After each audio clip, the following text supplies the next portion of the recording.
Inače sad je malo teže napraviti tragove, linije, jer je sve zmržnjeno i onda ja samo ne znam da li ste primijetili, ali samo šaltam prva, druga, treća, a zadnji kotač samo vrti. Znači uopće ne potegne kao bi trebalo jer sve je zmržnjeno. Znači tu dolje i tam gore mislim napraviti berms, onda tu tabletop, onda tu par skokova, na primjer tu i tam gore. Ne znam kako da vam objasnim kaj je to berms. Znači nije to obična špura, nek to je ogromni nasip zemlje. Znači gdje morate dojeti u zavoju pod punim gasom i samo prođete. Mislim, bar mi je v planu da ove godine tu treniram, da otiđem na par utrka, da vidim kako je to voziti. Inače mislim hodati na treninge na druge staze, na primjer Zabok, ali iskreno Zaboko mi baš nije staza na lijepom mjestu. Najljepša staza u Hrvatskoj mi je u Ribniku. Dopada mi se kaj staza ima jedan dio šume, jedan dio je praznina gdje se vidi ogromna livada.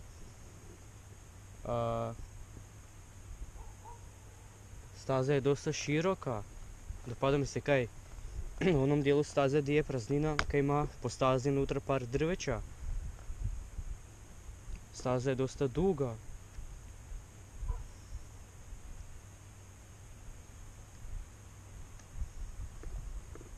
Znači staza Ribnik mi je omiljena staza u Hrvatskoj, makar još nisam bil tamo, nisam bil na nijednoj stazi.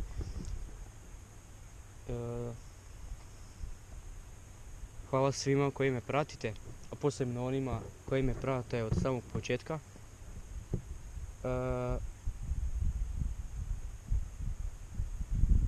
Ja mislim da ću ove godine napokon početi voziti motocross. Zapravo moglo bi se reći da sam već počeo voziti. Samo se treba napraviti prava staza. To bi bilo to. Ajde, pozdrav.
Got you in my sight.